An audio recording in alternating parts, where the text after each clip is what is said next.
Hi, I'm James Chau. 1 year ago, I was in New York along with the thousands of delegates who participate in the UN General Assembly, the biggest annual gathering of world leaders. Today, the streets of New York, usually gridlocked by traffic and security, are relatively silent, tamed by a pandemic that shows no signs of going away. But whether it meets in person or virtually, as is the case this year, the UN General Assembly unifies the world and creates solutions to the crises misshaping our future.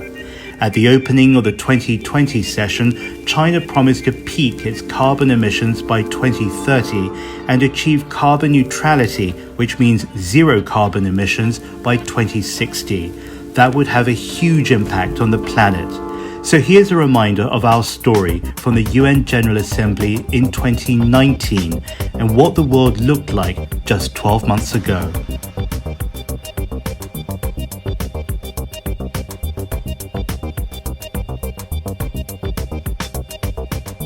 The General Assembly represents 193 member states, and together they work on the threats and challenges to peace, security and development.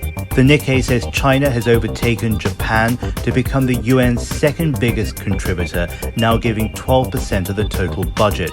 But it's not all positive. China emits more carbon dioxide than any other country, though NASA says China is now greening the earth. Year-round, soldiers and farmers are planting trees to expand forest coverage, to provide clean water, to save endangered species, and to regulate temperatures.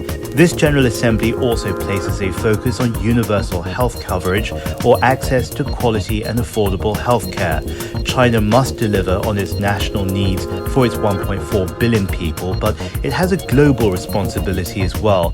Tu Youyou, a pharmaceutical chemist, won the Nobel Prize for her work to treat malaria. She drew on traditional Chinese medicine and discovered artemisinin, which when used in a combination therapy has been proved to reduce morbidity and mortality from malaria by 70%. But what about China and the other parts of the United Nations?